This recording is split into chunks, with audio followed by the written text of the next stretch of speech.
Hello, hello, hello, everyone. This is Katrina, and this is another episode of Ask Me Anything. And today I'm going to be answering the question how to engage a child's cooperation. If this is the first time you're seeing me, I am based here in Toronto, Ontario, Canada. I'm originally from the Philippines. Yes, I do work and have fun here online. I usually come on in here once, twice a week, but it's been a while. I think my last one was 2 weeks ago. Going live, I share, different topics revolving around the online business that I'm doing, also about parenting, my faith, inspiration, and so we can connect more. All right, so for tonight, I realized I haven't really done much of a like parenting tips and strategies. It doesn't mean I'm a parenting expert.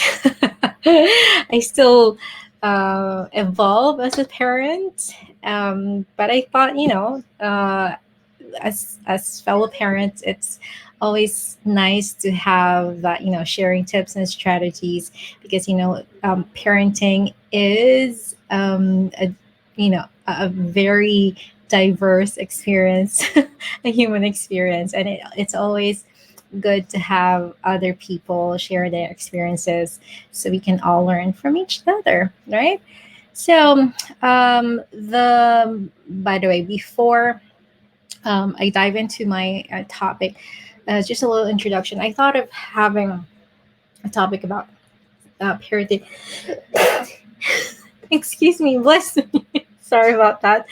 Um, I thought of having a parenting topic tonight because, as we all know, the past year up to this year, it's been a great, challenging years for all of us. Of course, also as parents, with the global health situation and for the safety of the children, our kids, and of course our families. Um, Most of the schools all around the world have switched to online learning, although us right now we have shifted to in-person learning, thankfully. Um, but of course, we're still making that safe precautions.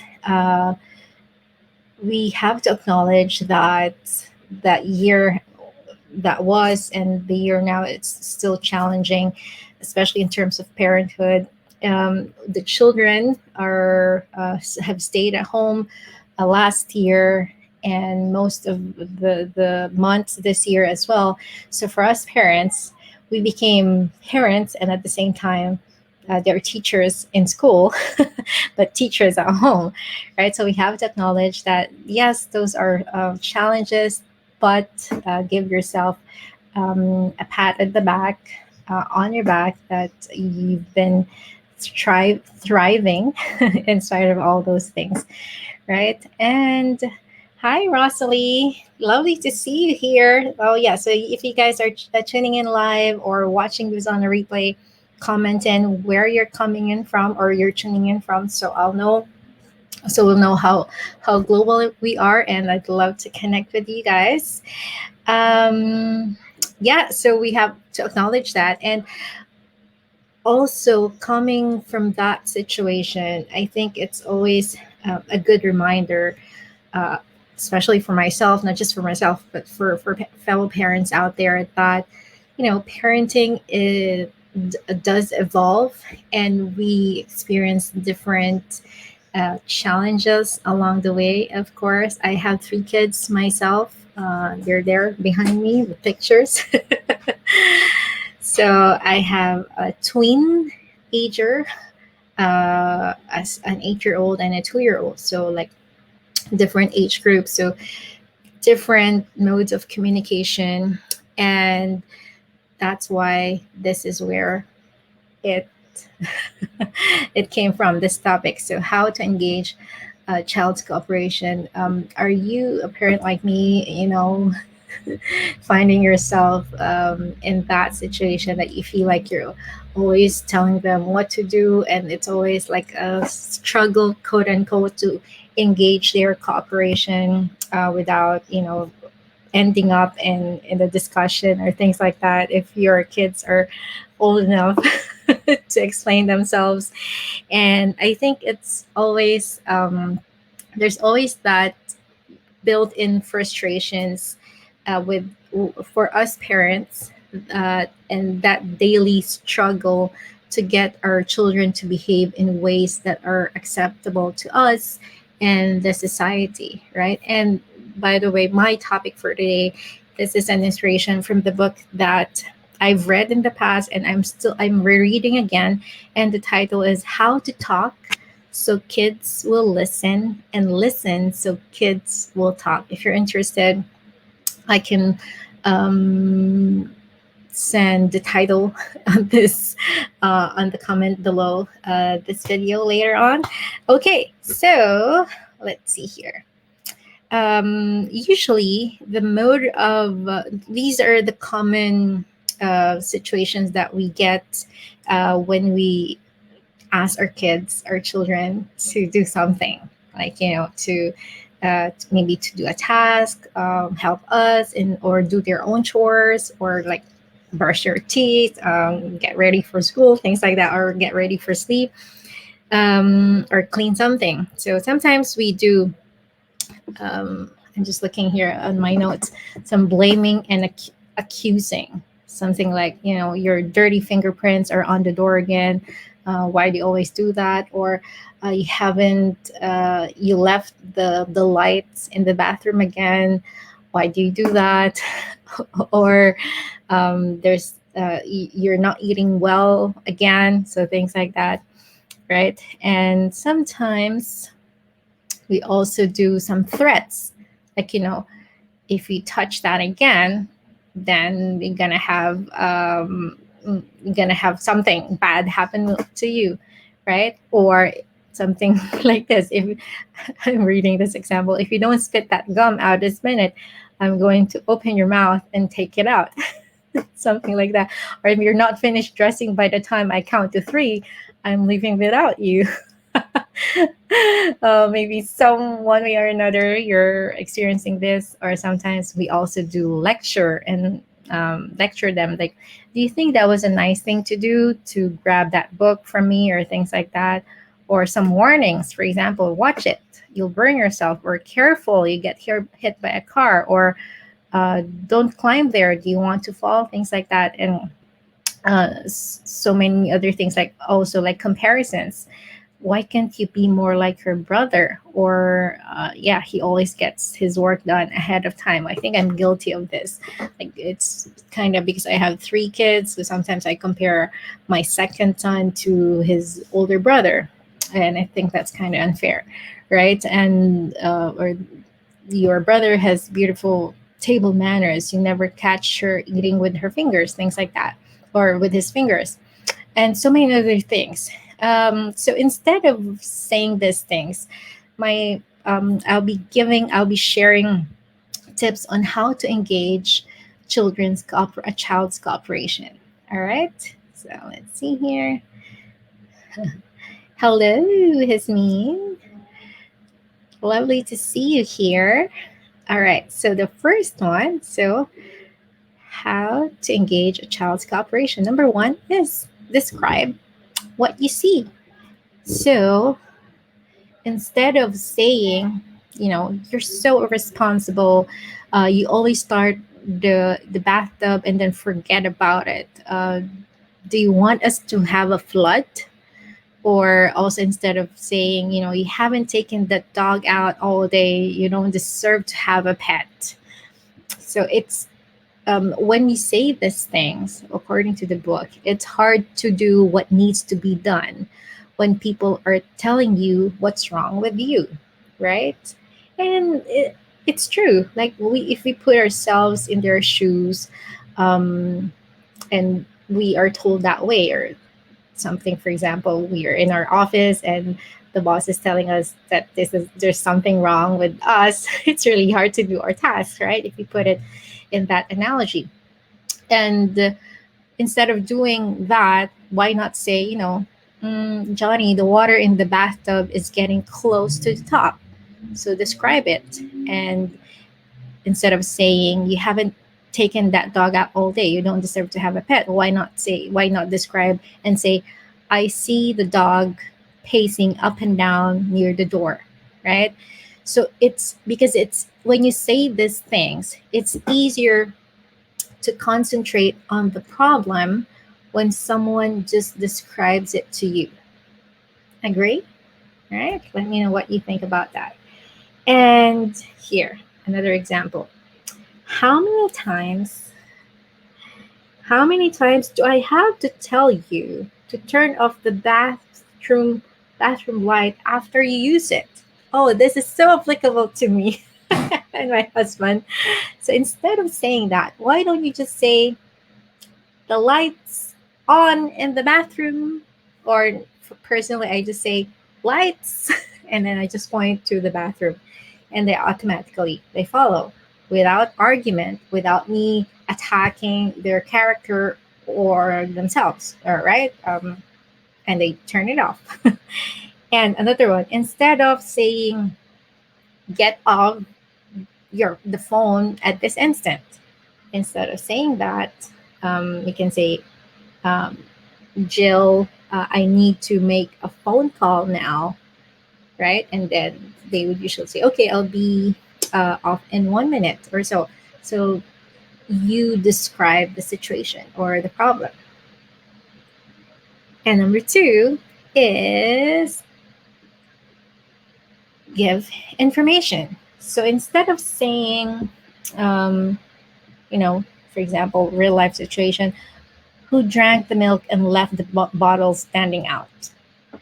Why not give information? Say, kids, milk turns sour when it isn't refrigerated. So you're giving the information, and then you leave them thinking, okay, so what should we do? You're not attacking their character, you're not attacking their behavior, you're just giving information and letting them decide what needs to be done. Brilliant, eh? And instead of saying, for example, you saw the room, my boy's room, it's a chaos. Instead of saying that's disgusting, look at the apple cores on your bed, you live like a pig. I don't say this, but this is an example. Instead of doing that, why don't you say, apple cores belong in the garbage? This is giving information, right? So, because when you give information, information is a lot easier to take instead of accusation. Okay? And next is say it with a word. Oh, I think this is my best adaptation from this tips and strategies. So look at this. Look at the contrast between the effect of a long paragraph and the effect of a single word. Oh my goodness! I think I can very much relate, and my husband to this because we tend to say a lot of things. To especially to our older one, like he is 12 years old, and so the example here is instead of saying, I've been asking and asking you kids to get into your pajamas, and all you have to do is, jump around and still watch on your, what's this, watch TV, and I'm not seeing you in your pajamas yet. And I don't see any sign of you guys doing anything about it. That's a lot. That's a mouthful, right?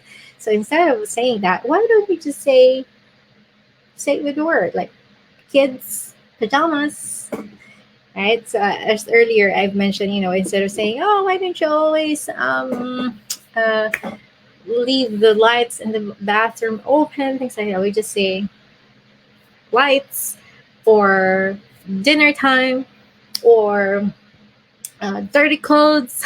Instead of saying, why do you always leave your dirty clothes on the floor? There's the hamper, there's the laundry basket there, why do you do that? Instead of saying that, just say dirty clothes, right? You also save some of your voice. And next, yeah, We say it with words like that because in this case, less is more. Okay, beautiful. And yeah, another example. Instead of look at you, you're walking out the door, leaving your lunch bag again, leaving your keys again, things like that. Instead of saying those mouthful words, you can just say Jamie or Lucas, your lunch, right? And then that's it. Sweet, sweet and simple. And we do that because here's the thing here. Children dislike hearing lectures, sermons, and long explanations. For them, the shorter the reminder, the better. Mhm. And I think for us adults, that's also applicable, right? And last, but definitely, okay, no, fourth, second to the last is describe what you feel. So to engage cooperation, talk about your feelings. So make no comment about the child's character or personality. Instead of saying, for example, maybe you're out shopping and your little one, maybe 5 and younger, or 6 and 7 and younger, tugging you and saying, he wants this or he wants to buy that, things like that. And sometimes we get irritated by that. We cannot focus, right? So instead of saying stop that, you're a pain in the neck. Oh, that's an example. Instead of saying that, talk about your feelings. So you can say, I don't like having my sleeve pulled. Or instead of saying at home, what is wrong with you? You always leave the screen door open. Or in my case, what is wrong with you guys? Why do you always leave the lights in the bathroom open? So instead of saying that, just talk about your feelings. You can say, it bothers me when the screen door is left open. I don't want flies around our food. Or in my case, I could say, you know what, I don't like seeing the bathroom lights open. Um, I want to, conserve energy, and I don't like us wasting energy, right? So things like that. And why do we do this? Why do we describe our feeling? Because children are entitled to hear their parents' honest feelings. And by describing what we feel, we can be genuine without being hurtful. Okay, so that's the fourth one. And last but definitely not the least is, oh, yeah, before we continue with that, if you notice, when parents are being helpful, when they talk about their feelings only, they use the word I or I feel instead of us saying you you do this, you're making me this, you're making me feel this. We Now it helps to put things into perspective when we say, I don't feel this or I feel this, right? Use the word I. And last but definitely um, not least is writing a note. So sometimes nothing we say is effective as a written word. So the note, sometimes we can just put notes on the mirror. You can say, help if there are hair in the sink, help, hairs in my drain, give me a pain. So, and then they would follow that. Or maybe, so for example, another one is this was written by a working mother who taped it on to the family TV set. So before you turn this on, think, have I done my homework? Have I practiced? And what I actually did this instead of when they go home after school, and instead of saying, okay, you take a bath, take off all your belongings, put it there, or your lunch boxes, put it there, instead of, put your clothes in the hamper, instead of saying that all over again, I put a sticky note, and like I put like 3 steps. Like, take a bath, get dressed, and put your lunch boxes in the sink. And that's it. So I don't need to talk. They just need to read it, and they actually like it. And I find it very efficient as well. So I think that's good. There you go. So those are my things, my tips for you guys to basically engage how to engage your children's cooperation. So I hope you learned a thing or two. Let me know what you think about it. All right, so see you again next time on another episode of Ask Me Anything. By the way, if you guys are curious what I'm doing here online, if you've been following my page for a while now, feel free to watch the free webinar. There's a link above my page, or you can type in KatrinaLunaUmali.com and I'll give you more information on that. I'll actually be going live tomorrow on that workshop, so feel free to hop in there and to for you to know more about my story and how you too can get started working online. All right, see you again next time and have a wonderful day ahead. Bye for now.